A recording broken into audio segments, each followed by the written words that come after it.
അസ്സലാമലൈക്കും വറഹ്മത്തുള്ളാഹി വബറകാതുഹു. ഹായ് കൂട്ടുകാരെ, എല്ലാവർക്കും സുഖമാണെന്ന് വിചാരിക്കുന്നു. ഇന്ന് ഞാൻ വന്നിട്ടുള്ള നെയ്യപ്പത്തിൻ്റെ റെസിപ്പിയുമായിട്ടാണ് കേട്ടോ. നെയ്യപ്പത്തേക്ക് ഞങ്ങൾ ഈ ഒരു ചേരുവ ചേർക്കുകയാണെന്നുണ്ടെങ്കിൽ പെർഫെക്റ്റായിട്ട് നെയ്യപ്പം കിട്ടും കേട്ടോ.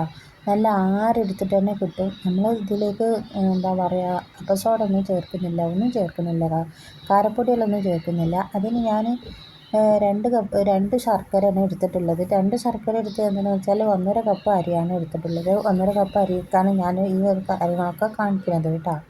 അപ്പോൾ ശർക്കര ഫസ്റ്റ് വെള്ളം ഉരുക്കിയാണ്ടിട്ട് വെക്കുക. പിന്നെ ആ പാത്രത്തിൽ തന്നെ ഞാൻ ലേശം പച്ചവെള്ളം എടുത്ത് കണ്ടിട്ട് ഫസ്റ്റത്തെ ട്രിപ്പ് നമ്മൾ പച്ചവെള്ളത്തിൽ അരിച്ചെടുക്കണം. അപ്പോൾ ഞാൻ പച്ചവെള്ളമാണ് എടുത്തിട്ടുള്ളത്. ആ ശർക്കര പാത്രത്തിൽ വെച്ച് കണ്ടിട്ട് ഇങ്ങനെ ചുരറ്റി എടുത്തതാണ്, അരിച്ച് കണ്ടെടുത്തതാണ്. അപ്പോൾ അതുകൊണ്ടിട്ടാണ് ഇതങ്ങനെ നിൽക്കുന്നത് കേട്ടോ, കളർ മാറിക്കൊണ്ട്.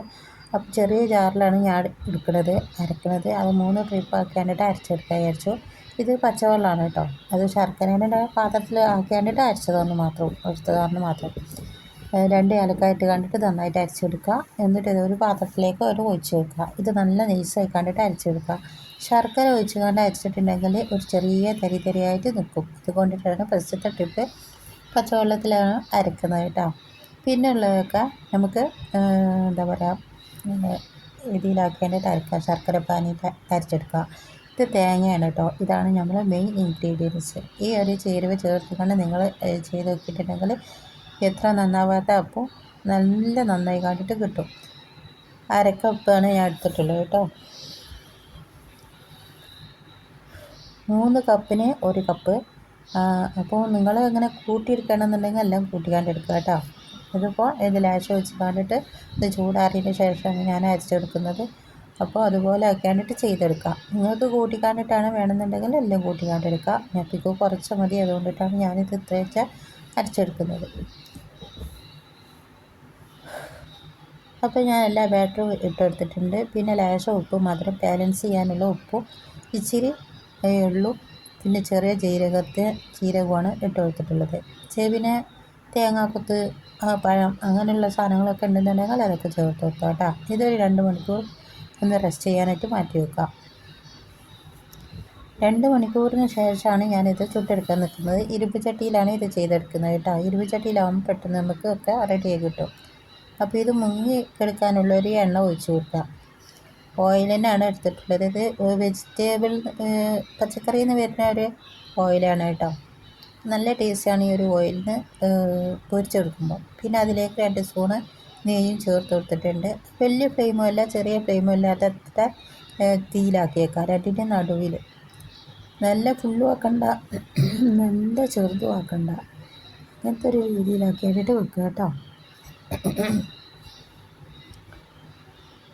അപ്പോൾ ഇത് നമുക്ക് 2 മണിക്കൂറിന് ശേഷം ഇത് നന്നായിട്ടൊന്ന് കുറുകി വന്നിട്ടുണ്ട്. ഫസ്റ്റ് ആക്കുന്ന സമയത്ത് നമുക്ക് നല്ല ലൂസായിട്ടാണ് നിൽക്കുക. അപ്പോൾ അഥവാ നിങ്ങൾക്ക് ആ സമയത്ത് ആയിട്ടില്ല എന്നുണ്ടെങ്കിൽ ഇച്ചിരി പൊടി ചേർത്ത് കൊടുത്താൽ മതി. ഞാൻ ഇപ്പോൾ ഒന്നും കാട്ടിയിട്ടില്ല. അപ്പോൾ ഇത് ഒഴിക്കാൻ വേണ്ടി ആവശ്യത്തിന് ഒരു ജഗ്ഗിലേക്കാണ് ഒഴിച്ചു കൊടുത്തിട്ടുള്ളത്. കയ്യിലാവുമ്പോൾ അവിടെ ഇവിടെയൊക്കെ ഇറ്റും. അപ്പോൾ അതിൻ്റെ ഒരു ഇതില്ലല്ലോ. ഇതിങ്ങനെ ആകുന്ന സമയത്ത് മേലേക്ക് ഇങ്ങനെ പൊങ്ങി വരുന്ന സമയത്ത് അതിൻ്റെ മേലേക്ക് ഇങ്ങനെ ഈ എണ്ണ ഇങ്ങനെ തെളിച്ച് കൊടുക്കുക കേട്ടോ. അപ്പോൾ ഇതുപോലെ ആക്കാൻ ചെയ്തെടുത്താൽ മതി. പിന്നെ ഒരുപാട് മുരിയാൻ ഇതാക്കാനായിക്കാണ്ട് നിൽക്കണ്ട, അപ്പോൾ നല്ല ഹാർഡായി പോകും. അപ്പോൾ ഞാനിത് ഇതിന്ന് എണ്ണയൊക്കെ വാർത്തതിന് ശേഷം വേറൊരു പാത്രത്തിലേക്ക് ഇട്ട് കൊടുത്താൽ മതി. അപ്പോൾ ഇതുപോലെ തന്നെ എല്ലാത്തിനും നിങ്ങൾക്ക് എത്ര വലുപ്പമാണോ അതിനനുസരിച്ച് ചെയ്തെടുക്കുക കേട്ടോ. ഞാനതൊക്കെ കടയിൽ നിന്നൊക്കെ നമ്മൾ വാങ്ങിക്കില്ലേ, ആ ഒരു അത്യാവശ്യം വലുപ്പത്തിലാണ് ഞാൻ ചെയ്തെടുക്കുന്നത്. ഇത് മേലേക്ക് പൊങ്ങി വരും, അല്ലാതെ അതിൻ്റെ കയ്യിലിട്ട് കണ്ടിട്ട് ഒന്ന് ഇളക്കി കൊടുക്കുന്നത് വേണ്ട. അപ്പോൾ ഇതെല്ലാം ഇതുപോലെ തന്നെ ആക്കിയാണ്ടിട്ട് ചെയ്തെടുത്താൽ മതിട്ടോ. ഇത് പൊന്തി വന്നതിന് ശേഷം മാത്രം മേലേക്ക് ഇങ്ങനെ എണ്ണ ആക്കി കൊടുത്താൽ മതി. കയ്യും കാലും പൊള്ളിക്കാതെ നോക്കുക. അപ്പോൾ എല്ലാത്തിനും ഞാൻ ഇവിടെ ചുട്ടെടുത്തിട്ടുണ്ട് കേട്ടോ. നല്ല ഭംഗിയുണ്ട് കാണാൻ. നമ്മൾ കടയിൽ നിന്നൊക്കെ വാങ്ങിക്കണ ആ ഒരു ഇതിൽ തന്നെ കിട്ടിയിട്ടുണ്ട്. ആദ്യമായിട്ടാണ് ഇങ്ങനെയൊക്കെ കിട്ടുന്നത് കേട്ടോ.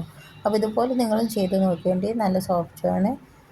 അപ്പോൾ ഇതുപോലെ ആക്കിയാണ്ടിട്ട് കഴിക്കുക. എല്ലാവരും ഉണ്ടാക്കിയാണ്ട് കഴിക്കുക. ഇന്നത്തെ വീഡിയോ നിങ്ങൾക്ക് എല്ലാവർക്കും ഇഷ്ടമായെന്ന് വിചാരിക്കുന്നു. ഇഷ്ടമെങ്കിൽ ലൈക്ക് ചെയ്യുക, ഇഷ്ടമായിട്ടില്ല ഡിസ്ലൈക്ക് ചെയ്യുക. എൻ്റെ ചാനൽ ആദ്യമായി കാണുന്ന കൂട്ടുകാരനെ സബ്സ്ക്രൈബ് ചെയ്യാനും മറക്കരുത്. ഇത് മുറിച്ച് കാണിച്ചു തരാം കേട്ടോ. ഇതിൻ്റെ മനക്കൊണ്ട് മുറിപ്പിച്ചതാണ്. കണ്ടില്ലേ, നല്ല ആരെടുത്തിട്ടുണ്ട്. അതിൻ്റെ ഉള്ളിലൊക്കെ കണ്ടില്ലേ, നല്ല ആരെടുത്ത് കണ്ടിട്ട് കിട്ടിയിട്ടുണ്ട് കേട്ടോ. അപ്പോൾ ഇൻഷാ അല്ലാഹ് അടുത്ത റെസിപ്പിയുമായി പിന്നെ വരാം. അസ്സലാമു അലൈക്കും വറഹ്മത്തുള്ളാഹി.